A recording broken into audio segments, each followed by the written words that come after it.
Salut tout le monde, c'est Jeff de la chaîne Récif Land. Alors aujourd'hui, je vais vous proposer la suite de la série que j'avais fait il y a quelques temps sur les poissons. J'avais fait un hashtag 1 concernant le poisson clown. Le 2, c'était concernant les codernies.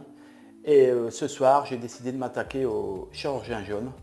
Donc j'espère que ces vidéos vont vous plaire autant que celles des coraux que j'ai commencé.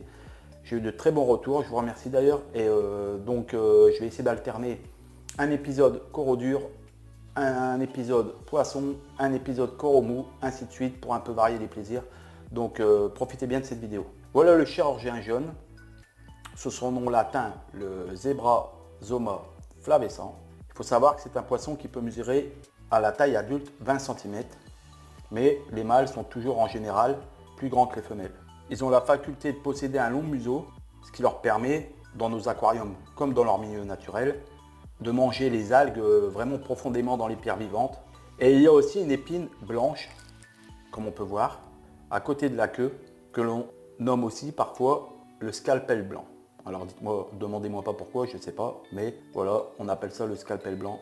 Alors c'est un poisson qui est principalement herbivore, mais dans nos aquariums, on le nourrit avec des algues, mais on peut très bien aussi le nourrir avec des petits animaux de temps en temps, style des crevettes ou des artémias.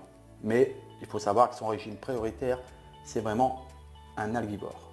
Alors, il vit dans les récifs peu profonds, de 2 mètres à 46 mètres.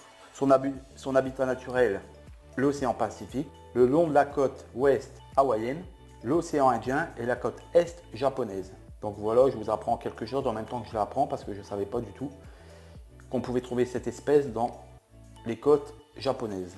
Alors après, ce qu'il faut savoir, c'est que c'est un poisson avec un caractère semi-agressif, mais il n'y a pas de problème, on peut le maintenir avec d'autres poissons similaires. Ou alors, ce qu'il faut faire, pour être sûr de ne pas avoir de soucis, c'est d'en garder une quantité suffisante, environ 6 ou 7 individus, dans un récif.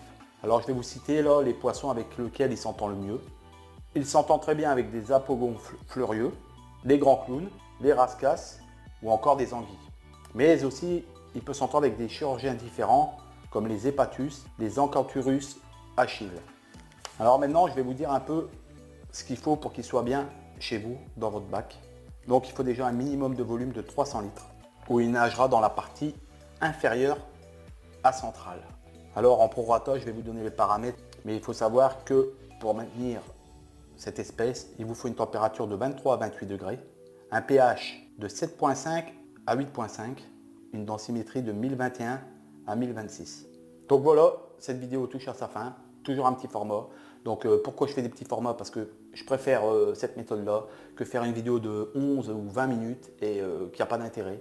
Et je ne vais pas non plus aller dire tout et n'importe quoi. Je ne rentre pas non plus dans tous les détails parce que je vous pourrais croire que la vidéo elle pourrait durer 1 heure.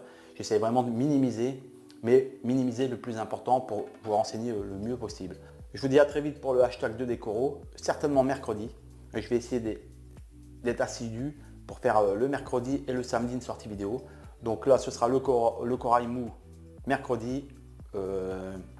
Samedi, peut-être un autre poisson ou un corail dur. Mais je vais essayer d'alterner avec ces 3 projets. N'hésitez pas à laisser dans la barre des commentaires ce que vous pensez des séries corail mou, corail dur et poisson.